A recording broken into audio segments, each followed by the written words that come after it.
اس episode کے شروعات میں آپ دیکھیں گے جنگل میں ارحان عثمان صاحب سے جا ملتا ہے اور ان سے کہتا ہے حضور مجھے ہولوفیرا سے خبر ملی ہے، میگنس اپنے سپاہیوں کے ساتھ نکلا ہے، وہ ایک اہم کام تفصیل کرنے جا رہے ہیں، لیکن ہولوفیرا نہیں جانتی کہ وہ کیا ہے۔ کچھ دیر سوچنے کے بعد عثمان صاحب کہتے ہیں میگنس خانقاہ جا رہا ہے مقدس امانتیں لینے کے لیے، ہم بھی خانقاہ جائیں گے، گینجر بے کو خبر بھیجو، انہیں ہماری مدد کے لیے آنے کو کہو۔ یہ کہتے اور سنتے ساتھ ہی وہ سب روانہ ہو جاتے ہیں۔ کالے چوغے میں ملبوس میگنس تیزی سے گھوڑا دوڑا رہا ہوتا ہے اور کہتا ہے ہمیں مقدس امانتوں کو کرسی صاحب تک لے جانا ہوگا، جلدی کرو جلدی۔ یہ کہتے ساتھ وہ اپنے سپاہیوں کے ساتھ گھنے جنگل میں آگے بڑھتا ہی چلا جاتا ہے۔ ادھر کائی قبیلے کے زندان میں ہزال بہت بے چین ہوتی ہے اور اپنا چوغا اتار دیتی ہے، پھر ناٹک کرتے ہوئے کہتی ہے اللہ اللہ میں مر رہی ہوں، بہنوں میری مدد کرو۔ یہ سن کر باہر موجود خواتین اندر آ جاتی ہیں تو ہزال ان سے کہتی ہے مجھے شفا خانے میں لے چلو، میں مر جاؤں گی۔ رائستگی سے کہتی ہے اب تمہاری باری ہے سروجا۔ خواتین اسے سہارا دیتے ہوئے وہاں سے لے جاتی ہے۔ باہر بیگم خاتون خواتین سے پوچھتی ہیں کیا باورچی خانے میں آپ کے علاوہ کوئی اور تھا؟ یاد کرنے کی کوشش کریں۔ تو حلوہ لے جانے والی خاتون کہتی ہے کوئی نہیں تھا، واللہ کوئی نہیں تھا۔ جواباً بیگم کہتی ہے غور سے سوچو، کیا باورچی خانے کے ارد گرد بھیان صاحب کے سپاہیوں میں سے تو کوئی نہیں تھا؟ اس لیے بالا خاتون وہاں پہ آتی ہیں اور یہ منظر دیکھ کر کہتی ہیں تم سے کس نے کہا کہ تم تحقیقات کرو خاتون؟ کیا یہ تمہارا فریضہ ہے؟ تمہیں جبکہ ابھی کرادین قلعے میں ہونا چاہیے تھا، تم یہاں کیا کر رہی ہو؟ تو بیگم خاتون کہتی ہے میں تمہاری پوتی کے قاتل کو تلاش کرنے کی کوشش کر رہی ہوں جو دراصل مجھے مارنا چاہتا تھا۔ بالا خاتون غصے سے کہتی ہے نہیں، میں جانتی ہوں کہ تم کیا کرنے کی کوشش کر رہی ہو، تمہاری نیت قاتل کو سزا دینا نہیں بلکہ ہزال خاتون کو سزا دینا ہے، لیکن اب تم اپنی حد عبور کر رہی ہو، تم اب اپنے فریضے پر واپس جاؤ اور اب کے بعد کسی بھی ایسی چیز میں ملوث نہ ہونا جس کا تمہیں حکم نہ دیا گیا ہو۔ یہ سنتے ساتھ ہی بیگم خاتون چلی جاتی ہیں اور بالا خاتون خواتین سے کہتی ہے ہر کوئی کام پہ لگ جائے۔ ادھر سردار کرا سے خوش ہوتے ہوئے کہتا ہے مجھے کمانڈر لوکاس نے اتنا بڑا تحفہ دیا ہے جو اس جہان کے برابر ہے۔ تو سانجار کہتا ہے تمام عالم اسلام کرا سے ریاست کے بارے میں بات کرے گا، امانتیں آپ نے تلاش کی ہیں یہ جاننے کے بعد عثمان صاحب حسد سے مر جائیں گے۔ کرا سے کہتا ہے تم بس تھوڑا انتظار کرو، میں اس کے ساتھ اس سے بھی برا سلوک کروں گا۔ عثمانی ریاست ہونے کے ناطے بس اسے شیخی مارنے دو، ریاست کیا ہوتی ہے میں اسے دکھاؤں گا۔ کیوماس کہتا ہے یہ شہرت دوسرے لوگوں کو بھی آپ کی طرف کھینچے گی حضور۔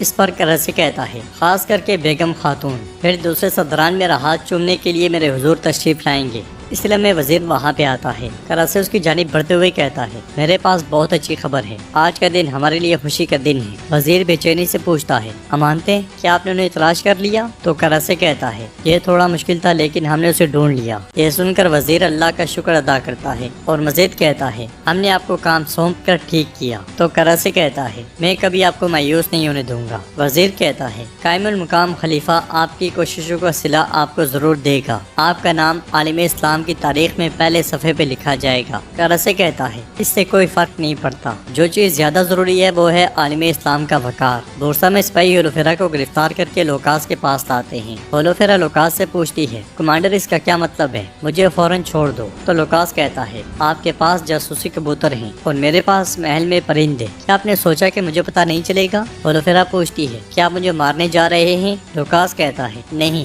میں تمہیں تمہارے چھوٹے سے دماغ سے بیوقوف بنانے پر ماروں گا نہیں، فوجیو یہ جلد ہی دلہن بنے گی۔ ہولوفیرا کہتی ہے میں آپ کا مطلب سمجھی نہیں۔ تو لوکاس کہتا ہے آپ کسی بھی وقت میں بازنطینی ماندار سے شادی کرنے جا رہی ہیں۔ یہ سن کر ہولوفیرا بہت زیادہ پریشان ہو جاتی ہے۔ ناظرین اس کے بعد ہم دیکھتے ہیں کہ میگنس اپنے سپاہیوں کے ساتھ خانقاہ کی جانب بڑھ رہا ہوتا ہے۔ وہ جیسے جیسے آگے بڑھتا ہے راستے میں سپاہی تعینات کرتا جاتا ہے، مگر باہر کھڑے اس کے دو سپاہی شکار بن جاتے ہیں۔ انہیں مارنے والے عثمان صاحب ہوتے ہیں جو تیزی سے آگے بڑھتے ہیں اور کہتے ہیں خانقاہ کا گھیراؤ کرو سپاہیوں۔ یہ کہتے ساتھ ہی عثمان صاحب تیزی سے آگے بڑھتے ہیں۔ راستے میں کھڑے سپاہیوں کا کام ارحان اور بران تمام کر دیتے ہیں اور عثمان صاحب لوکاس کے پیچھے پیچھے ہوتے ہیں۔ بلندی پر کھڑے سپاہیوں کو بھی بران تیر دے مارتا ہے۔ ادھر میگنس خفیہ مقام پہ موجود ہوتا ہے، صندوق نیچے آتا ہے تو وہ اس کی زنجیریں توڑ دیتا ہے اور اسے اٹھا کر جیسے ہی باہر آتا ہے عثمان صاحب اور ان کے سپاہی اس تک پہنچ جاتے ہیں۔ عثمان صاحب میگنس کو پکارتے ہیں، میگنس بھاگتے ہوئے کہتا ہے مار ڈالو اسے۔ بازنطینی ان کے راستے میں حائل ہوتے ہیں اور میگنس بھاگ نکلتا ہے۔ عثمان عثمان صاحب اور ان کے جانباز بازنطینیوں پہ ٹوٹ پڑتے ہیں اور میگنس صندوق لے کر ایک رسی کے ذریعے نیچے اتر جاتا ہے۔ آگے بڑھتے ہوئے عثمان صاحب راستے میں موجود تمام کافروں کو مار گراتے ہیں اور پھر میگنس کو بلاتے ہوئے کہتے ہیں، میگنس تم خوش قسمت ہو کہ تمہارے پاس امانتیں ہیں۔ عثمان صاحب کو نیچے آتا ہوا دیکھ کر رسی کی بنی سیڑھی کو میگنس آگ لگا دیتا ہے اور کہتا ہے، تمہیں امانتیں کبھی نہیں ملیں گی عثمان۔ یہ کہتے ساتھ ہی وہ گھوڑے پر سوار ہو کر وہاں سے نکل جاتا ہے۔ آگ کے قریب پہنچتے ساتھ ہی عثمان صاحب وہاں سے کود جاتے ہیں اور التوتان عثمان صاحب کے لیے نیچے تیار کھڑا ہوتا ہے۔ عثمان صاحب ایک لمحہ بھی ضائع نہیں کرتے اور التوتان پہ سوار ہو کر اس کے پیچھے نکل پڑتے ہیں۔ شفا خانے میں ہزال لیٹی ہوتی ہے اور زبردست ناٹک کرتی ہے۔ یہ دیکھ کر طبیبہ اسے پرسکون کرنے کی کوشش کرتی ہے اور سونے کی دوائی پلانے کی کوشش کرتی ہے، مگر ہزال نہیں پیتی۔ وہ مسلسل ساروجا ساروجا پکارتی ہے کہ اس لیے میں باہر سے دائی کو کسی کے آنے کی آواز سنائی دیتی ہے۔ وہ جلدی سے باہر آتی ہے جہاں پہ ایک سپاہی زخمی ہوتا ہے۔ دوسری طرف سے ساروجا ایک گھوڑا گاڑی لے کر وہاں پہنچ جاتا ہے اور ہزال کو بلاتے ہوئے کہتا ہے، ماں آ جاؤ۔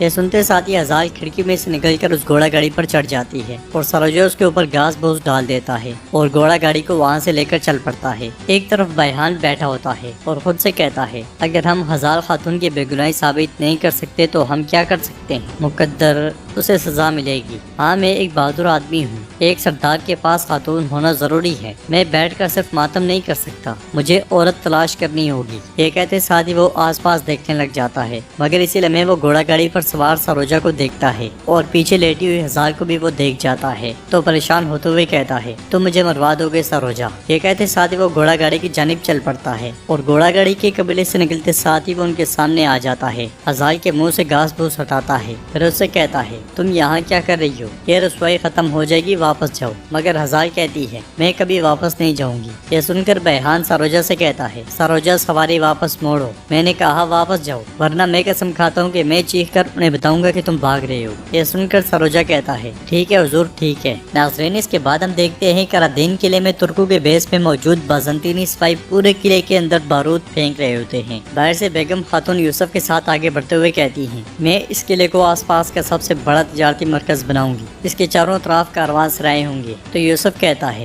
اللہ کے حکم سے اور بھی بہت سارے ہوں گے۔ سپاہیوں کے پاس پہنچ کر بیگم کہتی ہے، دروازے بند کر دو سپاہیوں اور حفاظتی اقدامات بھی کرو، اب سے کوئی بھی اطلاع کے بغیر نہ داخل ہوگا نہ باہر جائے گا۔ انہیں سپاہیوں میں کھڑا ایک بازنطینی سپاہی گردن پہ بنا ہوا نشان چھپا لیتا ہے اور بیگم خاتون کے جانے کے بعد اشارتاً اپنے ساتھیوں کو ایک نشان بھی نیچے پھینک دیتا ہے، جسے دیکھتے ہوئے نیچے بیٹھا ہوا سپاہی کہتا ہے، جب لوکاس کی طرف سے خبر آئے گی تو قلعہ ان پہ گر جائے گا۔ ادھر ساروجا اور بیحان ہزال کو واپس نکال رہے ہوتے ہیں کہ اس میں غازی اوپر سے گھوڑا گاڑی پہ کود جاتا ہے۔ غازی کو دیکھ کر وہ تینوں بہت ڈر جاتے ہیں اور غازی بلند آواز سے کہتا ہے، سپاہیوں یہ بھاگ رہے ہیں۔ ساروجا ایک دم سے اس کے منہ پہ ہاتھ رکھ لیتا ہے اور بیحان کہتا ہے، ہم بھاگنے والے نہیں ہیں، ہمیں تم نے غلط سمجھا۔ ہزال تازہ ہوا میں سانس لینا چاہ رہی تھی، اب واپس خیمے میں جا رہی ہے، سمجھ گئے نا؟ تم چلاؤ گے نہیں اب؟ غازی کہتا ہے، میں سمجھ گیا جو سمجھنے کی ضرورت تھی، لیکن میں بدلے میں کچھ چاہتا ہوں، مجھے سونا چاہیے۔ اگر نہیں دیں گے بیحان صاحب تو سپاہیوں۔ یہ سنتے ساتھ ہی ساروجا ایک دم سے اس کے منہ پہ ہاتھ رکھ لیتا ہے اور کہتا ہے، بابا اسے دے دیں۔ سونے کا ایک سکہ لینے کے بعد غازی وہاں سے بھاگ جاتا ہے۔ ادھر عثمان صاحب میگنس کے پیچھے پیچھے ہوتے ہیں اور نشانے پہ آتے ساتھ ہی خنجر مار کر اسے گھوڑے سے گرا دیتے ہیں، پھر تلوار بے نیام کرتے ہوئے کہتے ہیں، تمہیں میرے غضب سے کون بچائے گا؟ تو میگنس اٹھتے ہوئے کہتا ہے، چونکہ تم یہی چاہتے ہو تو پھر تمہاری موت میری تلوار سے ہوگی عثمان۔ یہ کہتے ساتھ ہی وہ بھاگ کر عثمان صاحب پر حملہ کر دیتا ہے،